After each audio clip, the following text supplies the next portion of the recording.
साथियों नमस्कार। हम रीट स्पेशल के तहत प्रैक्टिस सेट कर रहे हैं साइंस विषय के लिए। आइए आज एक नए प्रैक्टिस सेट को किया जाता है और सीखा जाता है और अपने वैज्ञानिक सोच को बढ़ावा दिया जाता है। काम की वह मात्रा जो तंत्र प्रति एकक समय में कर सकता है। तो काम की वह मात्रा जो निकाय प्रति एकक समय में कर सकता है तो उसे हम क्या कहते हैं? संवेग प्रवाह। अगले क्वेश्चन की बात करें तो रबड़ से स्टील अधिक लचीला होता है क्योंकि जो रबड़ से स्टील अधिक लचीला होता है क्योंकि इसमें क्या होता है, उसकी घनता उच्च है, वह धातु है, प्रतिबल का विकृति से अनुपात अधिक है, प्रतिबल का विकृति से अनुपात कम है, तो प्रतिबल का विकृति से अनुपात अधिक है। तो ये क्या है? रबड़ से स्टील का अधिक लचीला होता है। अगले क्वेश्चन की बात करें तो राज्य में तिलहन का उत्पादन सर्वाधिक किस जिले में होता है? तो यह जो है अलवर जिले में होता है तिलहन का उत्पादन सर्वाधिक, जो राजस्थान में स्थित है। अगले क्वेश्चन की बात करें तो 100 डिग्री यानी 100 डिग्री सेल्सियस की वाष्प द्वारा उत्पन्न जलन उसी ताप के पानी द्वारा उत्पन्न जलन से अधिक गंभीर होती है क्योंकि यानी 100 डिग्री सेल्सियस की वाष्प द्वारा उत्पन्न जलन उसी ताप के पानी द्वारा उत्पन्न जलन यानी जो भाप होती है, जो वाष्प होती है, वो कहने का मतलब जब रोटी फूलती है और रोटी के भाप से जितना हाथ जल जाता है उतना गर्म रोटी को छूने पर नहीं होता।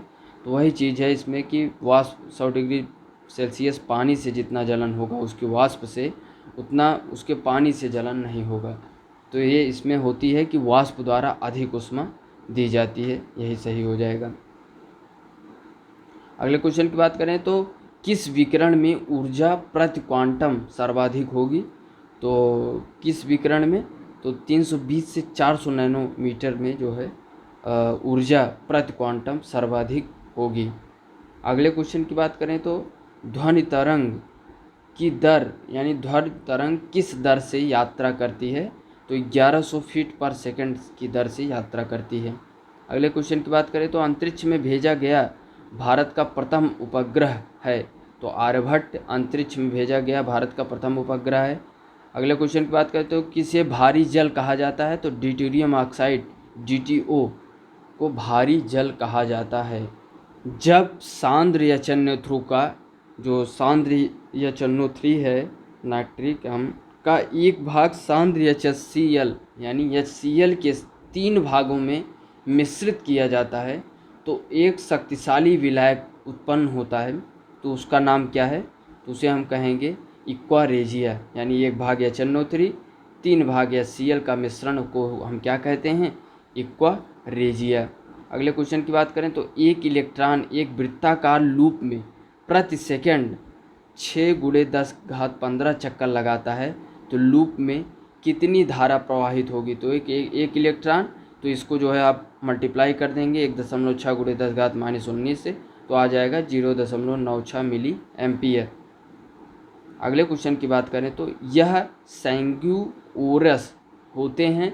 तो सैंग्यूओरस होते हैं मच्छर, यानी जो सैंग्यूओरस मीन्स होता है जैसे जो खून को से पलते हैं, जो खून से ब्लड से जो है उनका जो है पुष्पित होते हैं, पल्लवित होते हैं, यानी उनका ग्रो होता है, तो सैंग्यूओरस होते हैं। अगले क्वेश्चन की बात करें तो फाइब्रिनोजन यानी फाइब्रिनोजन किसके द्वारा फाइब्रिन में परिवर्तित होता है? तो थ्रोम्बिन के द्वारा फाइब्रिन में परिवर्तित होता है। अगले क्वेश्चन की बात करें तो स्त्रियों में रजनोवृत्ति के पश्चात निम्न में से किस हार्मोन का उत्पादन समाप्त हो जाता है? तो उनमें समाप्त हो जाता है प्रोजेस्टेरोन समाप्त हो जाता है। अगले क्वेश्चन की बात करें तो महाविस्फोट सिद्धांत संबंधित है। तो ये संबंधित है ब्रह्मांड की उत्पत्ति से, महाविस्फोट सिद्धांत संबंधित है। अगले क्वेश्चन की बात करें तो निम्नलिखित में से क्या विज्ञान की प्रकृति संदर्भ में सही नहीं है? तो क्या सही नहीं है?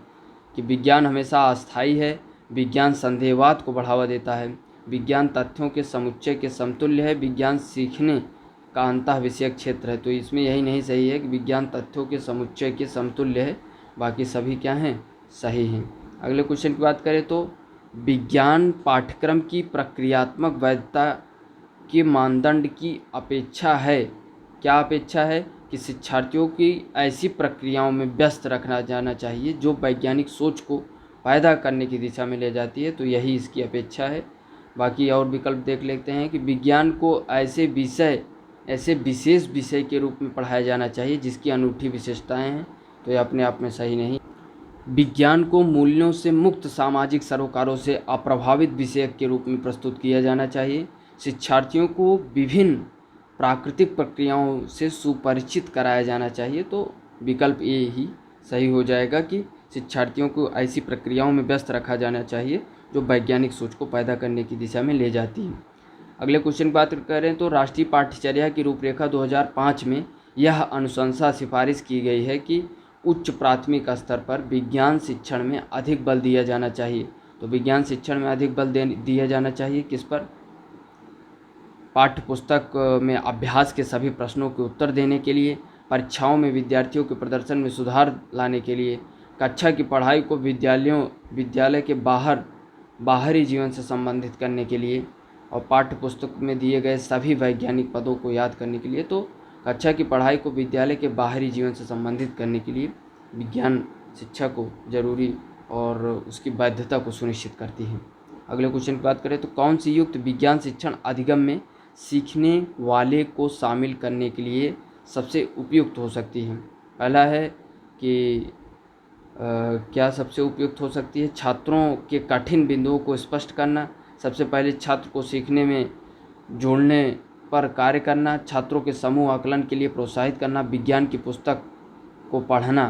तो सबसे पहले छात्र को सीखने में जोड़ने पर कार्य करना जो है ये सबसे युक्ति है, सबसे उपयुक्त है। ऊपर वाला क्वेश्चन क्या था कि राष्ट्रीय पाठ्यचर्या की रूपरेखा 2005 में यह अनुशंसा यानी सिफारिश की गई है कि उच्च प्राथमिक स्तर पर विज्ञान शिक्षण में अधिक बल दिया जाना चाहिए। तो किस लिए? कि पाठ्यपुस्तक में अभ्यास के सभी प्रश्न और यानी कक्षा की पढ़ाई के विद्यालय में जो है बाहरी जीवन से संबंधित के लिए, यही विकल्प सही था हमारा। ये इम्पोर्टेंट क्वेश्चन था। कक्षा 7 में यानी कक्षा 7 के शिक्षार्थियों को गति और समय प्रकरण पढ़ाते समय सविता शिक्षार्थियों को विभिन्न प्रकार की गति का उदाहरण देती है। उसके द्वारा दिए गया निम्न में से कौन सा उदाहरण गलत है? गतिमान कार में बैठे लड़के की कार के अनुसार, मैरी गो राउंड में बैठे लड़के की गति, विद्युतीय घंटी के हथौड़े की गति, बल्लेबाज द्वारा मारी गई क्रिकेट बॉल की गति। यानी विद्युतीय घंटी के हथौड़े की गति, तो ये जो है क्या है कि गति का उदाहरण जो देती है, तो उसमें से यही गलत है। अगले क्वेश्चन की बात करें तो एनसीएफ 2005 ने इस बात का प्रबल समर्थन किया है कि उच्च प्राथमिक स्तर पर विज्ञान शिक्षण को, तो उच्च प्राथमिक स्तर पर विज्ञान शिक्षण में शिक्षार्थियों को प्रतियोगिता परीक्षाओं के लिए तैयार करना, संवेगात्मक रूप से संतुलित बनाने में शिक्षार्थियों को सहायता करना, संगणना कौशल अर्जित करने में शिक्षार्थियों को सहायता करना, विषय सीखने सिखाने के लिए रचनावादी उपागम का अनुसरण करना। यही सही है कि विषय को सीखने सिखाने के लिए रचनावादी उपागम का अनुसरण करना। अगले क्वेश्चन की बात तो वंदना की रुचि कक्षा 8 के शिक्षार्थियों द्वारा विज्ञान के प्रक्रमण कौशलों के अर्जन पर अधिक ध्यान केंद्रित करने में है। तो सूक्ष्म जीव पर आधारित प्रक्रमण को पढ़ाने के लिए उसे निम्न में से कौन से पद्धति संयोजन को प्राथमिकता देनी चाहिए? यानी तथ्य कार्य कम प्रश्न पद्धति, परियोजना कम प्रयोगशाला पद्धति, गृहकार्य कम विज्ञान प्रश्नोत्तर पद्धति, गृहकार्य कम प्रश्न पद्धति। तो परियोजना कम प्रयोगशाला पद्धति हमारा सही हो जाएगा। यानी सूक्ष्म जीवों पर आधारित प्रक्रमण को पढ़ाने के लिए परियोजना कम प्रयोगशाला पद्धति अधिक। अगले क्वेश्चन की बात करें तो किस शिक्षणविद का आविष्कार किलपैट्रिक ने किया? तो खोज विधि का आविष्कार किलपैट्रिक महोदय ने किया। अगले क्वेश्चन की बात करें तो किस पाठ से पहले सामान्य नियम स्पष्ट किए जाते हैं और उसके बाद उदाहरण दिए जाते हैं? तो ये जो है यानी पहले सामान्य नियम को स्पष्ट कर दिया जाता है, तो उसके बाद एग्जाम्पल दिया जाता है, तो निगमनात्मक पाठ का उदाहरण है। अगले क्वेश्चन की बात करें तो अन्वेषण विधि को और किस नाम से जाना जाता है? तो ह्यूरिस्टिक विधि को अन्वेषण विधि के नाम से जाना जाता है। जीवाणु की खोज किसने की थी? तो ल्यूवेनहोक ने जीवाणु की खोज की थी। हवा में लोहे और लकड़ी की समान भार की गेंद को समान ऊंचाई से गिराने पर लकड़ी की गेंद बाद में गिरेगी, यही इसका क्या हो जाएगा? यानी हवा में लोहे और लकड़ी की समान भार की गेंदें समान ऊंचाई पर गिराने पर, तो इसमें क्या सही हो जाएगा? यानी जब निर्वात की स्थिति रहे, यानी कोई भी अवरुद्ध न हो, तो दोनों वस्तुएं समान रूप से एक ही समय में गिरेंगी। जब हवा की गति हो और उसमें तीव्रता हो, अवरोध का काम करती हो, तो लकड़ी की गेंद बाद में गिरेगी, लोहे की पहले, क्योंकि भार उसका अधिक है। गर्मियों में सफ़ेद कपड़े पहनना ज़्यादा आरामदेह है क्योंकि वे अपने ऊपर पड़ने वाली सारी ऊष्मा को परावर्तित कर देती हैं, तो सफ़ेद कपड़ा इसलिए जो है ज़्यादा उपयोगी है। अगले क्वेश्चन पर, तो गर्म मौसम में पंखा चलने से आराम महसूस होता है, तो क्यों आराम महसूस होता है? तो जो हमारा पसीना है वो तेज़ी से वाष्पीकृत हो जाता है, तो इसलिए आराम महसूस होता है। मृग मरीचिका का कारण है, तो मृग मरीचिका का कारण प्रकाश का पूर्ण आंतरिक परावर्तन। अगले क्वेश्चन की बात करें तो कथनों पर विचार करना है कि 1 सेकंड पेंडुलम का आवर्तकाल नहीं घटता है यदि इसकी लंबाई बढ़ती है, इसे पृथ्वी तल से काफ़ी ऊंचाई पर ले जाया जाए, इसे पृथ्वी तल से काफ़ी गहराई पर ले जाया जाए, तो उपयुक्त में से कौन सा कथन सही है? तो इसमें से कोई भी कथन मेरे ख्याल सही नहीं है। हाँ, तो विकल्प डी सही है, क्योंकि 1 सेकंड पेंडुलम का आवर्तकाल नहीं घटता है, इसकी लंबाई बढ़ती है और इसे पृथ्वी तल से काफ़ी ऊंचाई पर ले जाया जाए, इसे पृथ्वी तल से काफ़ी गहराई पर ले जाया जाए, तो इसमें लंबाई बढ़ती है और लंबाई भी बढ़े और गुरुत्वीय त्वरण भी काम करता रहे, तो सेकंड पेंडुलम का जो आवर्तकाल है तब घटेगा, नहीं घटेगा।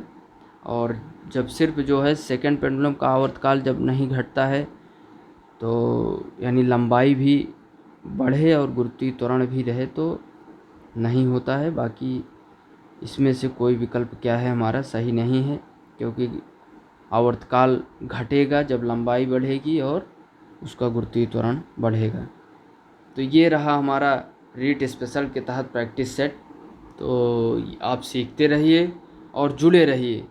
और इस क्वेश्चन में हमने जान ही लिया कि सेकंड पेंडुलम जो है लंबाई और गुरुत्वीय त्वरण जी दोनों पर निर्भर करती है, तो इसमें ऐसा विकल्प नहीं है। तो आप सीखते रहिए और जुड़िए और सीखने का हम लोग प्रयास करेंगे और अपनी सफलता को सुनिश्चित करेंगे। बहुत बहुत धन्यवाद। जय हिंद।